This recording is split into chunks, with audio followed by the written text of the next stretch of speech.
Hello, everyone, and welcome to episode 8 of the Coach's Corner podcast with myself, Jack. And today we're joined by a good friend of mine, a Brazilian player. He's living over in America right now, Gui Henry. How are you doing, Gui? I'm good. First of all, I'd like to say thank you for the opportunity to be here, share some ideas about soccer. It's going to be a pleasure. It's good to have you on. We've got lots to talk about. But before we get into it, make sure to give us a follow on social media. The Twitter is coaches_corner_, and the Instagram is the Coaches Corner _podcast. So like we say, we've got lots to get through today. It's going to be interesting to learn about how it was growing up in Brazil for Gui, in terms of like how different it is to playing in England growing up, the pathways there are for players compared to it, and then what his plans are in the future, and his education and everything, and see how it differs to us in England. So what are you up to at the moment? How's things been during obviously the coronavirus and lockdown? Has it been quite strict whereabouts you are in America? So at this last 3 weeks, I think everything's coming back to normal, at least here in Tennessee, where I'm living now. But when we had the first cases, everything was locked down. So it was very hard to get access to the field, to the courts, whatever. So I would say the population respect a lot the quarantine. Yes. Yeah. So that's it, because I know you're doing one-to-one coaching at the moment, which is quite good as well. Is that something that you're looking to carry on progressing through as well? So I would say this was an idea when I came back from Qatar. I'll talk later on in this conversation. I was looking for making money, and I was thinking as an international student, it's not easy to get a legal job and stuff. Yeah. So I said, I need to be creative. I need to find some way to make some money, and at the same time I can add value for some kids. In America is very different. They are starting to know what is soccer, what is developing a player. Yeah. So I started with 2 kids, but I would say at this moment I have 25, 26 kids. That's so good.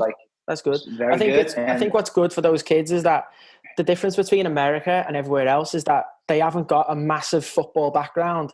So even the coaches, they need knowledge from people like Europe, people from South America. So if they're getting the right knowledge from people like yourself, who have obviously got experience from back home and then brought it into America, it's obviously better for them to do that. Myself and Guy, we both played over in America. We were on a scholarship. That's how we became friends and stuff. And we've kept in touch after that. And we both spoke about football quite a lot since our paths have crossed and stuff. So we're going to go right the way back to when you were a child. So whereabouts in Brazil did you grow up? So I would say in Brazil, soccer is a religion, so since I was a little kid with 3, my mom has some videos, I was playing with the ball at home, kicking the ball around, and then with 5, 6, you go to school, you play soccer in the school, you come back, I was playing soccer in my building with my friends in the street, and it was all about soccer. Was my only passion, was my only way to have fun, So of course we do stuff we go to the church with the family, we have our social life, but I would say soccer was always present in my life since the beginning. Yeah. So when you were younger, was it because when I was a kid, when I was 4 or 5 years of age, so obviously I wanted to play football, so it would be we would go train with a team. Obviously we wouldn't play matches. It would be about learn the basics of football. For you, when you were younger, was it just that you would just go and play football on the streets with your friends, or was it you would go and get coached by somebody else? Okay, so I would say in the beginning you play with your friends, just actually a lot of times I would be by myself, just kicking the ball, in the wall. Yeah. Or the neighbors would complain about the noise and stuff because, we cannot stop. Yeah. But say when you're 6, 7, you start going to futsal first. In Brazil, I would say you always go to the futsal academies, and then when you're 12, 13, you go to 11v11. Yeah. We don't have the 7v7. I think it's very common in Spain. I don't know if it's the same in England. Yeah. But so in Brazil, you go from futsal to the 11v11. So really? Yes. Okay. That's quite weird because obviously what I've seen in Brazilian players is that because you play futsal so much, your footwork and the way you turn and your control of the ball, your ball mastery is so good, because the ball's so hard in futsal that when you use that normal football, it's like, oh, easier. this is so much easier. So when you were a kid, was it literally all futsal, like nothing else? Was that the main thing for you? Like, I would say I'm talking about like academy, it's futsal academy, and then you go to 11v11 academy. Okay. Of course, you have like 7v7 like fields around the city, so you play with your friends, but like a high level would be or futsal or field 11v11. But like what I would say, like in school, they stimulate a lot, like play futsal all the time. So like I would say with 5, 6, I started playing futsal in the school, with my friends. And usually we would like in Brazil, we have like a lot of big buildings that you have like so many people living in the same place. Yeah, like people get together and play together every day, So like I was playing soccer twice a day for sure. Nice. Well, that's it. Like you say, in Brazil, it's like you treasure the national team, don't you? So like, it's like you say, football's a religion. How did you find that transition from like playing futsal, which is like a small court and it's like 5v5, to then going from futsal, which is so small, to then playing 11v11? Did you find it difficult, or did you think, okay, now I've just got more space and I can now use the ball, which is lighter, and I can express my skills on like a bigger stage? So one thing, like the beginning, I would like to comment a little bit about like the importance of futsal. In my opinion, is like you feel comfortable using every part of your feet, inside, outside, your soul, rolling the ball, like I think this is really good, because like on the field, you don't have the chance to touch the ball as many times as you touch it playing futsal, So I think this is very important. Also futsal, you need to be active all the time.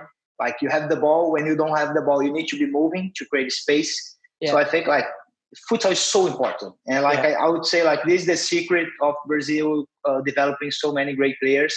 Like I have no doubt, I would say like Coutinho, Neymar, Robinho, Ronaldinho, everybody came from futsal.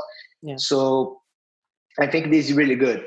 So like in my first moment, this transition from futsal to the field, I was like, let me try to play futsal here in the field. Yeah. And like I remember like the coach said, Gui, this is not futsal. You need to change. Like I was trying to play every time short and stuff.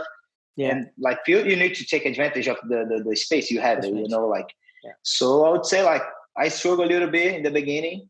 And but like when I had a coach, when you have a coach and you are a kid and you have a coach that shows you, look, use all the things that you have learned in futsal, but also you need to see it, like the importance to know how to use the space. And like you have 10 players playing with you on the field, so like you need to take advantage of it.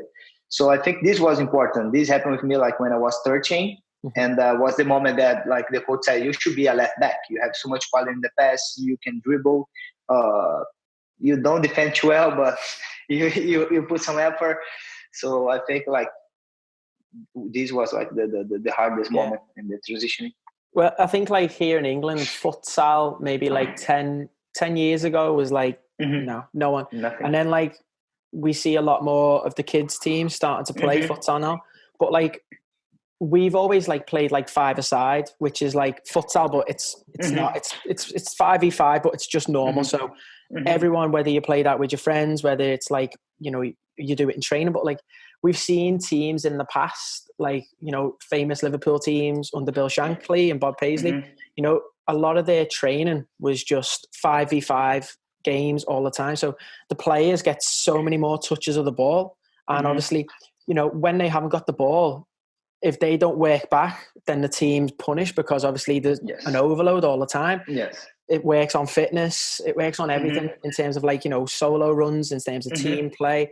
So I think for me, like, if you can get your child playing futsal from an early age, it's brilliant, because like you say, you work on so many parts of your game. And then when they go play, let's say 7v7 or 9v9 and then 11v11, the technical side of the game will just like look after itself. So then the physical side and obviously the tactical side, that's the sides which then obviously the players have to then develop. But if they've got that technical stage done early in their career, then they're going to be ahead of everyone else. And I think that's what English players have kind of struggled with in the past, is that technically they haven't been the most gifted, but physically they've been very gifted. But now we're starting to see English players coming through.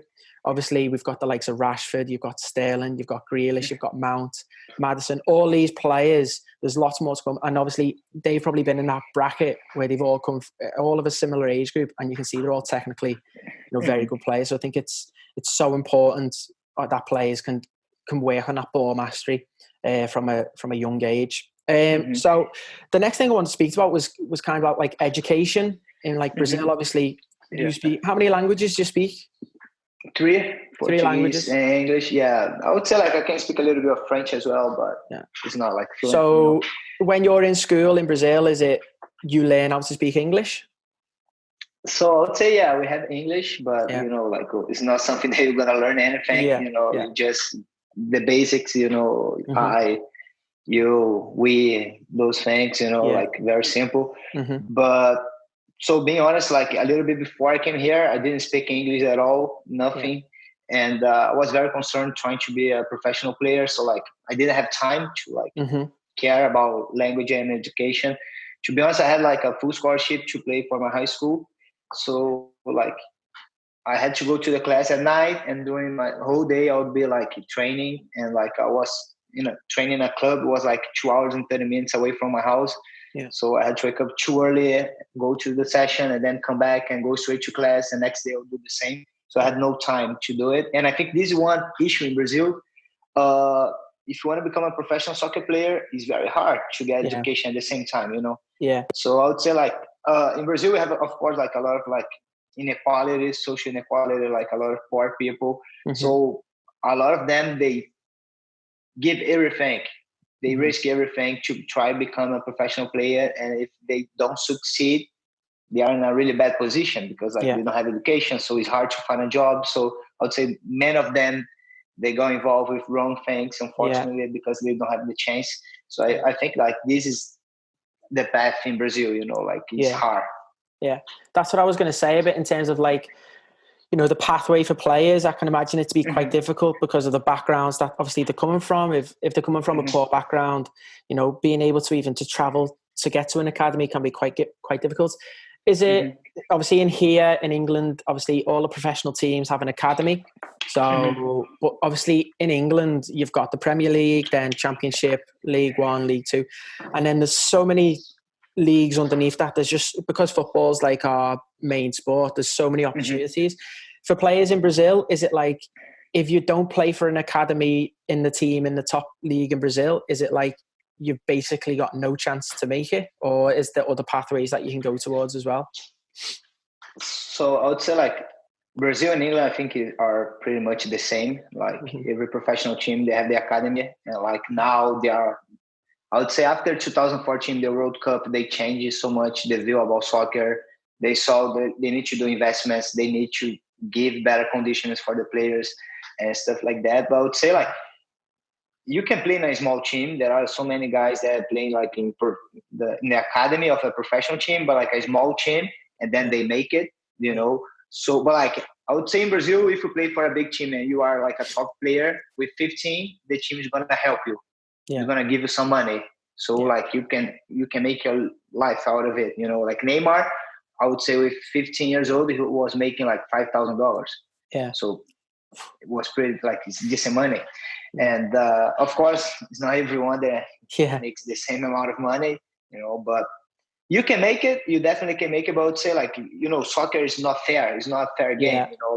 Sometimes a player was not brilliant during his whole career, but he played really well in a game against a big team and he make it. Yeah. So I think this is the issue. I would say everywhere, not only in Brazil, but like everywhere. Yeah. I think for every young player, I think what they've got to realize is like, for every player that makes it as a footballer, there's thousands that don't, because everyone wants to be a footballer. I wanted to be a footballer, professional. That's what we chase. We chase the dream, don't we? And no matter how much work you put in, sometimes you're either just not good enough.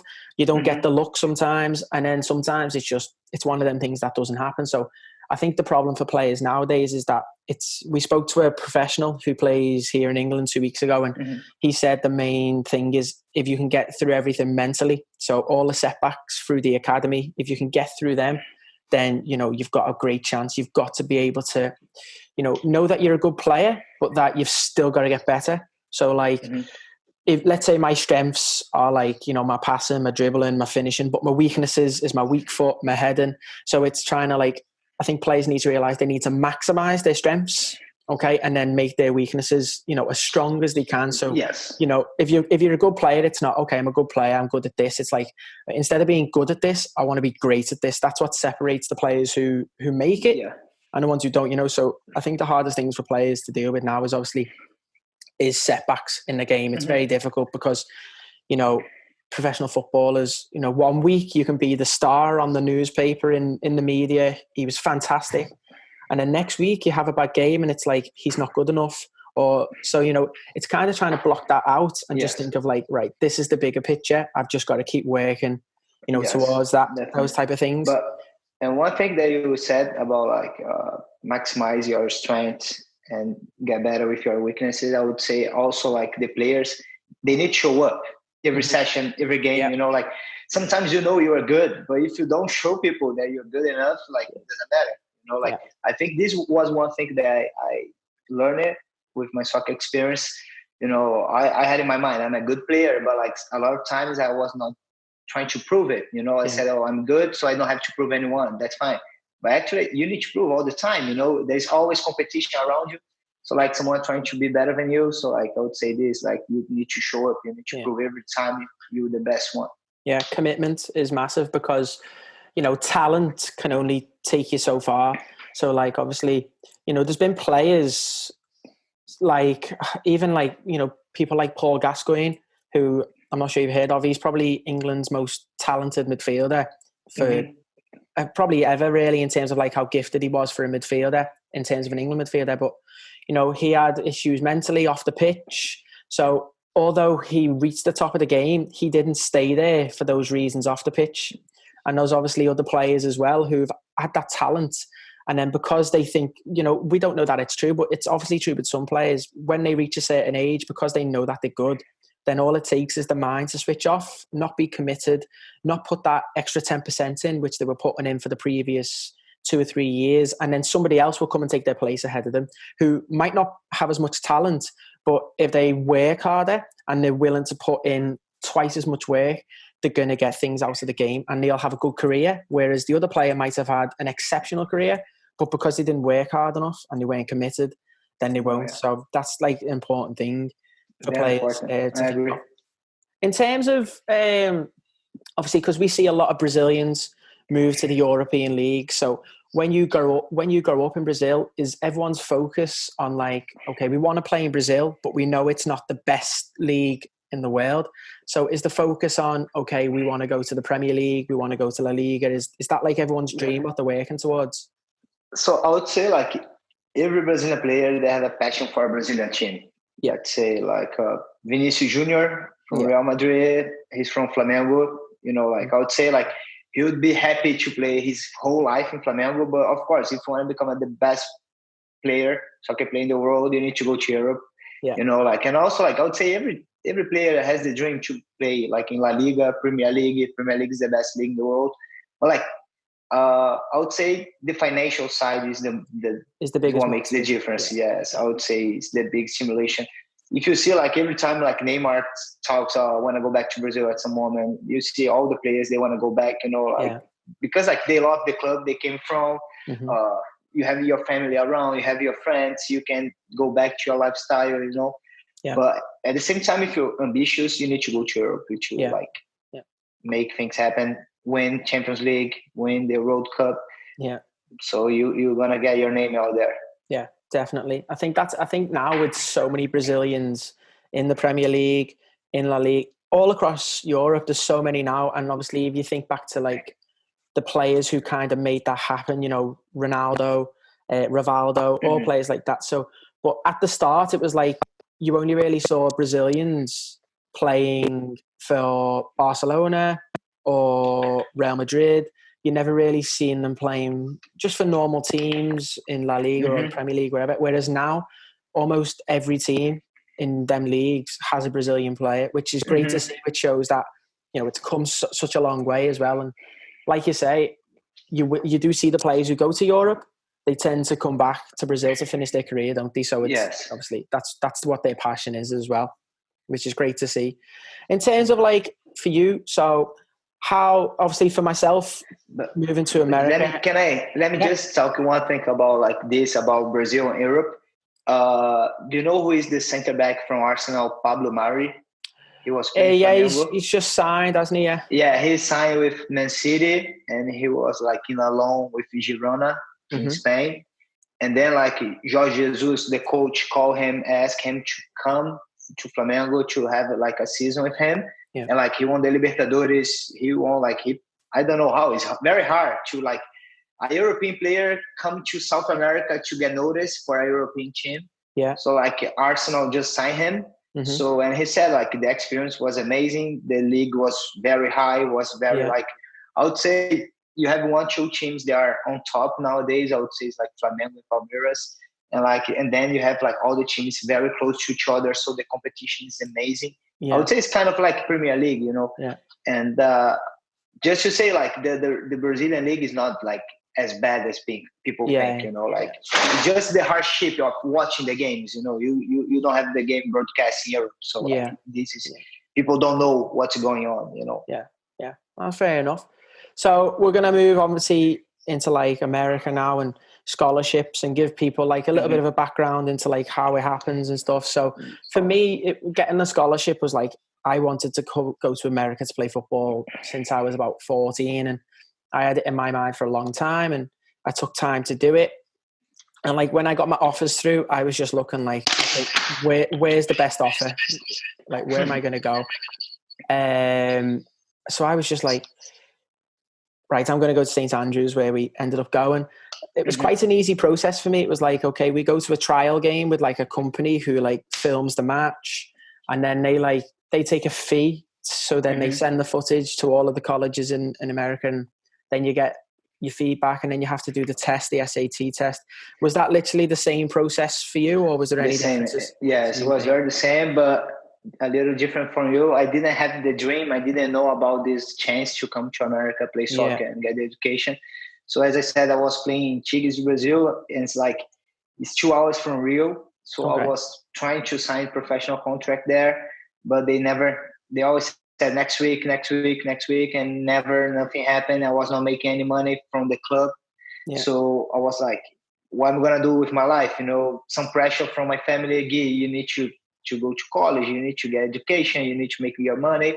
Yeah. So I was like, oh my God, what am I going to do? And one day I was on the beach with my friend, and he said like, oh, there's this company is taking some players to America to play soccer and get education. I said, oh, it's amazing. Like, this is what I'm looking for. So I just ended up in St. Andrews 1 year before you, and then we met up. Yeah.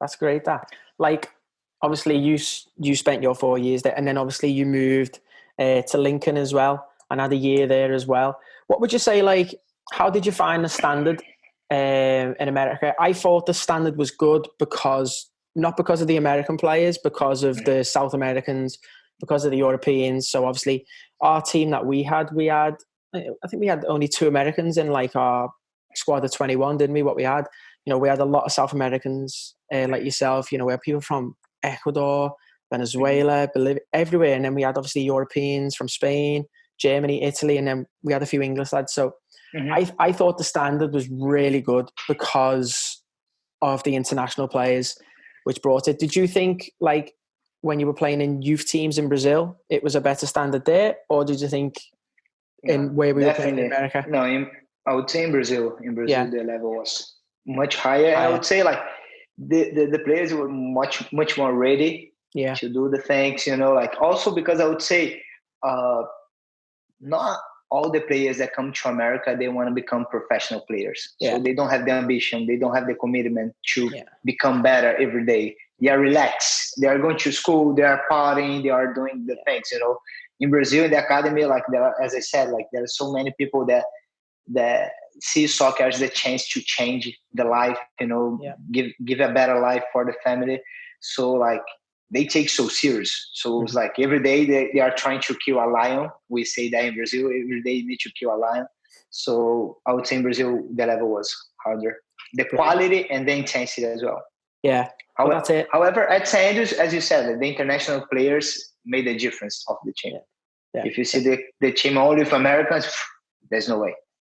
Yeah, that's it. Well, I think that's what they need. Obviously, they need the Americans to play, but at the same time, they need the South Americans, the Europeans to come in and like kind of like give them more knowledge of the game sometimes, isn't it? So like you graduated and then you done your masters. So, and then you went over to Dubai, didn't you, to try for a professional team? So talk to me about like, what's their style of football like? And like, how did you find your experience there? What did you learn? What did you learn from that experience as well? Was a great experience, to be honest. Like, I really like Middle East. It's crazy. It's so hot and everything's so fancy. So it's like a different world, I would say. And first of all, like, if you see like Qatar is going to host the next World Cup, so like soccer is massive there, a lot of investment. They are trying to become a better country. You know, they are trying to open their mind a little bit. So I would say like I fell in love for the country, for the culture a little bit, you know. And in terms of soccer, like I had the experience to be trained by Rui Faria, the assistant coach of Jose Mourinho. Okay. So it was insane. Like, and like, I, in my opinion, Mourinho is the best. So like, someone that was working with him in Man United, in Real Madrid, in Chelsea, like all the clubs is like unbelievable.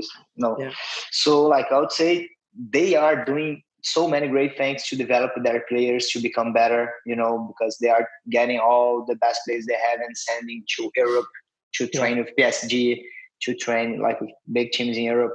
And they are doing a lot of investments with the national team. So like it was funny because like I trained with some guys that like were playing the Copa America in Brazil. So like the guy that was in the play with Neymar when he got injured was training with me, and like so many other players. And I would say like I was impressed because the level is not bad. They have so many good players and they know what they are doing with the ball. Also because they are bringing so many coaches from Spain and Portugal. So I would say this is giving them like the direction, what they need to do to become a better country with soccer. Okay, that's good. So it was very good. Like the facility and stuff is like unbelievable. It's all like pretty, all the best, you know. And one thing was very hard and was different for me, like because we trained at 7 p.m. and was 40 degrees. So it's like, oh my goodness. Wow. And but it was a great experience. Like I met really like nice people, a lot of successful footballers. I had one day, my last day in Qatar, I went to drink coffee with Rui Faria, and he told me a lot about like how he worked with Mourinho and all like all the things that he thinks is important for a soccer coach. And after that conversation, I said, I want to do the same. I want like it's a big challenge, but like, you know, when you play soccer, you love soccer, is what like you have the motivation to become better, to learn, to study, you know, to try to add value for the players, to shape them in the best way, to try to make their dreams come true. So I think like this is my motivation. Like from now on is what I want to do in my life. That's great. Well, that's it. Sometimes it takes like talking to somebody who's reached the top of the game, which he has. Obviously, he's won countless trophies alongside Jose Mourinho. And you having that chat with him can then be like, oh, well, if he's done it, I've got the passion for the game. That's something that I want to go into now, you know? That's good to see. So in terms of like the players out there, was there many international players out in Dubai, or was it more focused on like more regional players to build them up? So I would say I thought the first time like all of them would be people from Qatar. So like actually they are all from like Africa, Asia, you know, the small countries around Qatar, like the very poor countries. So they go there with like 15, 16. They get the Qatari citizenship. So they have the condition to stay playing there, you know, like they are citizens. So they play for the national teams. But like few of them, they were born in Qatar. You know, this is the difference. Oh, that's good. That's good, to be fair.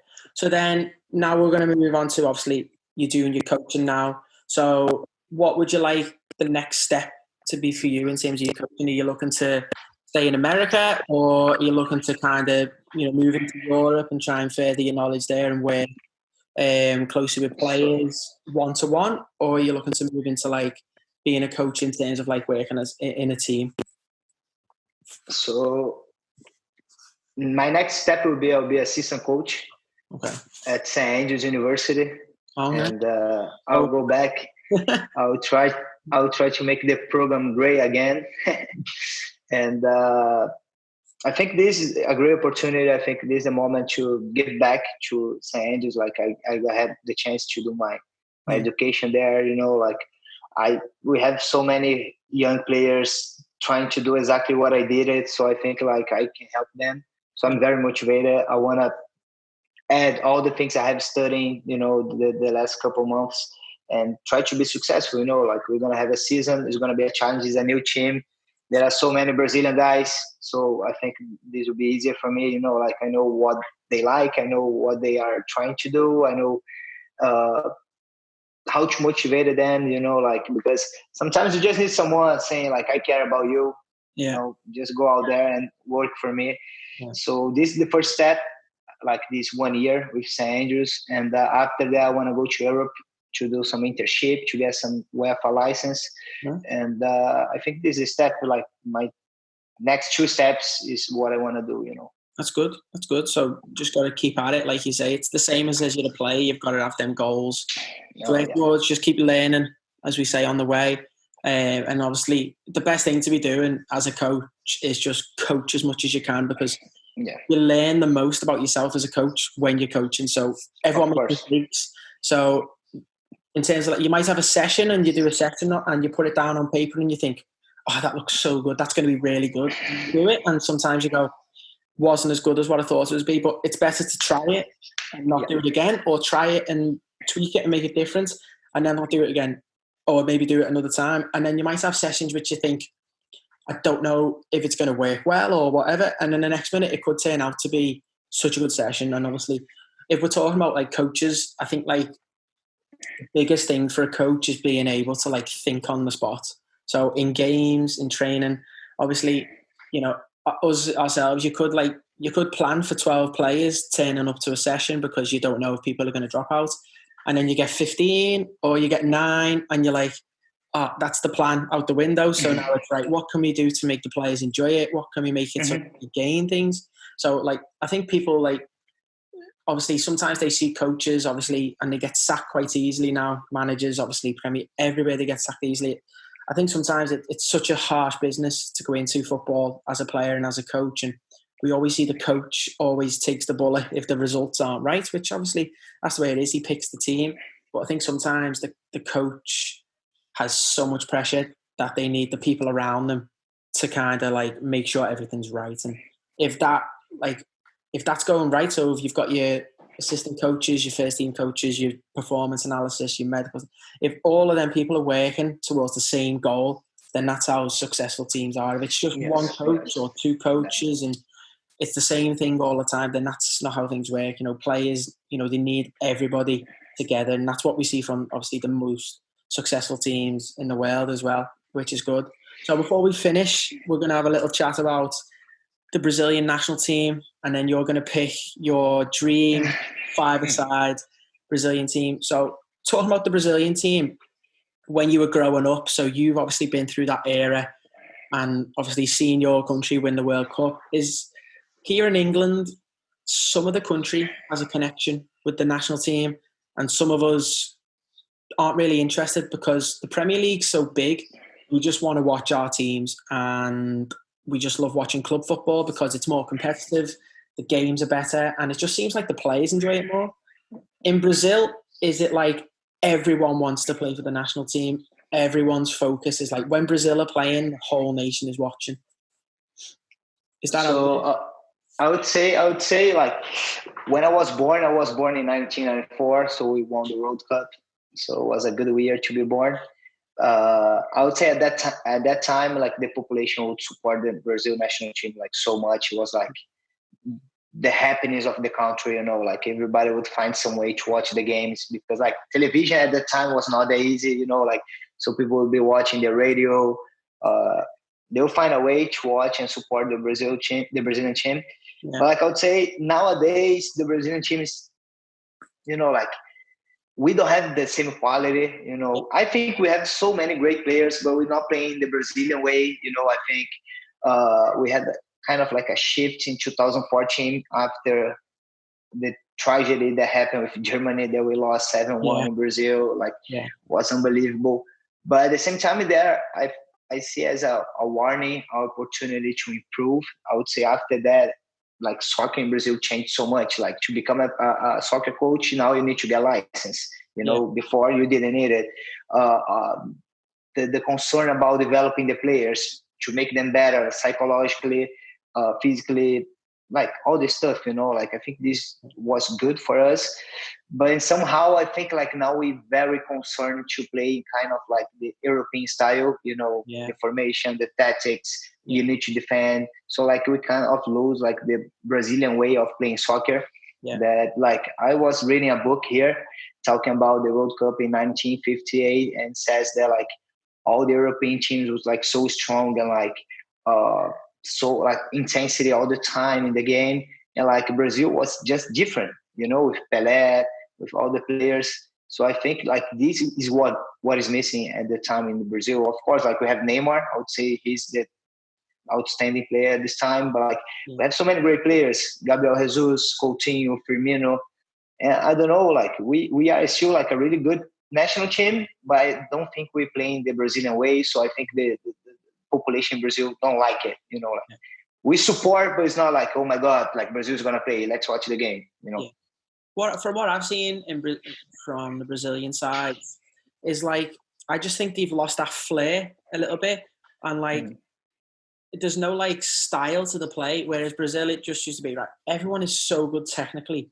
If we get the defensive side of the game, so if you just pick the right players, that on the pitch technically those players are going to do it. Because if you look at like Roberto Carlos, Cafu, all those players, the midfield was fantastic. Kaká, Ronaldinho, Ronaldo, all those players, they were all unbelievable players. So you knew if you set them up in the right formation or the right play, that there was going to be flair. They were going to play good football. Whereas now, I think like the Brazilian team, it's kind of like if Coutinho is playing and Neymar isn't, it's all on Coutinho. If Neymar's playing, it's like if Neymar doesn't score, then he's gonna have to set it up. It's almost like the team's like very not their fault that it's like this. That's just the way the team's gone. It's kind of like they're just like a team of individuals now. It's like there's no team style. There's no like philosophy to which we're going towards. It's like, right, we just put the players out there and they're good enough, they'll win the game. Whereas in the past it was like, right, okay, we know they're good enough, but we've got to put the players in the right positions. So obviously sometimes you see maybe like Firmino playing off the right or Coutinho play, and it's like if that's not their strongest position, they're not going to play the best for the team. So pick somebody else who might not be as good, but if it helps the team, if it helps Neymar, if it helps Jesus or whatever it is, it's better. And obviously I think now it's just getting the names. No, you can finish.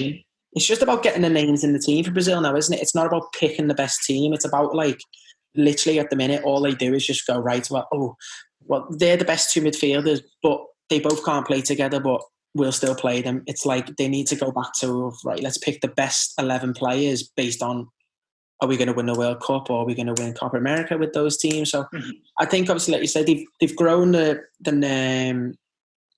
youth sides and everything well. I think now it's time that they focus on the senior team now, because obviously it's not that Brazil that we're all used to. Yeah, and like let me just say one thing about like you spoke about the pressure on Neymar, and I would say like Brazil against Belgium, the last World Cup. If you see like first half, Belgium dominated the game. They had all the chances. Brazil didn't create anything. But if you see second half with Douglas Costa, with William, with Neymar, with Coutinho, like everybody was trying to like play together and trying to like score, like they said, like, let's go together. We need each other. We need like win the game. And they tried. Like if you watch the second half, Brazil play amazing. Yeah. Like I would say like was maybe the best game Brazil did it with Chichi as a coach. So I think this is one thing that is very important. And another thing, so we never had a foreign coach leading the Brazilian national team. So this kind of like a tradition. But I would say like maybe this is gonna change in a short future. You know, like it's been 18 years without a World Cup, so it's like so long for us. And Pep Guardiola, he always says that he wants to coach Brazil. So hopefully, I think it will be amazing because, as you said, like I think Tite tries to do like his methodology and try to find the formation stuff, but it's hard. Yeah, it is. But I think Pep Guardiola, he can do that. You know, like he knows so many Brazilian players in Europe. He doesn't know a lot about Brazilian players playing in Brazil. To be honest, like now, Flamengo has so many great players. I would say like Gerson is moving to Europe soon, amazing player. Everton, he's so good as well. We have like Gabigol, he played internationally, but he came back to Brazil. Yeah. So like this, I think would be a little challenge for Pepe if he comes to Brazil. But at the same time, I think it will be amazing. And I think like all the population is going to support the Brazilian team because like everybody loves Pepe, you know, like the way he loves soccer, the way he puts the teams to play, like the passion to have the ball, the passion to play a beautiful soccer. This, I think, like the population wants to see in the Brazilian national team again. Yeah, you need that spark, don't you? I'm seeing it with so many clubs. Like you can go through a spell where a manager's good, but it's just he hasn't been able to quite take them to the level. Whereas the best managers in the world, they come into a club and they instantly change everything in terms of like the values, the ethics, in terms of the players, the coaching staff, and everything just goes up. And the fans know it and they sense it. So I think, obviously, like you say, it might be a time to try someone from Europe or from somewhere else. And if it doesn't work, then obviously they can go back to what they do. But tradition obviously says it needs to be from Brazil. But if there's nobody there who you think is good enough, then obviously they need to. I think Argentina is quite similar. It's like Messi doesn't score, then it's like okay, Di Maria is a good player, Aguero is a good player, Higuain. We have all these attacking players, but we can't fit all of them in, but they still try to do it. It's like you need to find balance. There has to be balance, which it's so hard to find, but it has to be done to win. And I would say a good match for the Brazilian national team as well would be Johan Klopp. I think it's time to leave Liverpool. What do you think about it? I'd say not just yet. He's still got a few more things to win at Liverpool, but like again, someone like him, the way he comes across as a person every day, I think everyone just loves him, don't they? The players, the fans, and I think that's obviously what the Brazilian national team needs to connect with the public again. That's what needs to happen. So we're going to move into your five-a-side team, which I know you've said was quite difficult to pick from players. So now I'm not going to give the same team I put on my phone. I'll try to be natural. So my goalkeeper would be Julio César from Inter. Won the Champions League. Yeah, I think he's really good. I would have like Roberto Carlos and Cafu together. So backs in your back. Okay, so then you've got two attackers. I like it. So I have two, right? No, actually, let me just have like Cafu, Roberto Carlos. So I have more time to have creative players. So I'll have Ronaldinho, Ronaldo, and Romario. I think I don't think many people are going to put up a better five-a-side than that. But every player that you've mentioned there has obviously been successful in Europe as well and has really lit up the world stage. And they've all had flair as well. Obviously, Cafu was a fullback, but he was like that first type of fullback to be in terms of, we see it now with Liverpool with Trent Alexander-Arnold. We see it with Barcelona and Real Madrid. All of them teams, fullbacks are so important with getting forward. And I think Cafu was like the pioneer, wasn't he, of that? He was like, he used to bomb forward when he used to play for Roma and all the teams.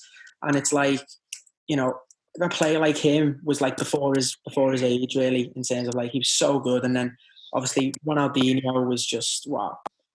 But that's the futsal, isn't it? Same with Ronaldo and Romario. They're so good with the ball because they've played futsal so well. So you see them sometimes and you've got three players around them and it's like they'll shift the ball, they'll move one way and it's gone. And it's like, how did they do that? And you see, well, they used to do that with a rock hard ball with three players around them in small space. And now they've got all this pitch. That's why they do it. That's a good team. Very good team. And I would say, like, a lot of people don't know a lot about Romario, but I think, like, inside the box, he was the best one in history. Like, it was unbelievable. Like, he always could find a way to score goals, and I think this is so, like, amazing. You see so many chances like nowadays and people miss it, but like he would take most of the chances. So like I think he's special, Yeah, we call a player a fox in the box, that type of person. So he's a bit of a poacher. So he's in the box. He'll score. Give him the ball. Kind of like a Lewandowski, a Suarez. Goal scorer, a top goal scorer. That's great to think. But no, fantastic talking to you. It's great to see an insight into what it's like growing up in Brazil, and the differences in what it's like here in England.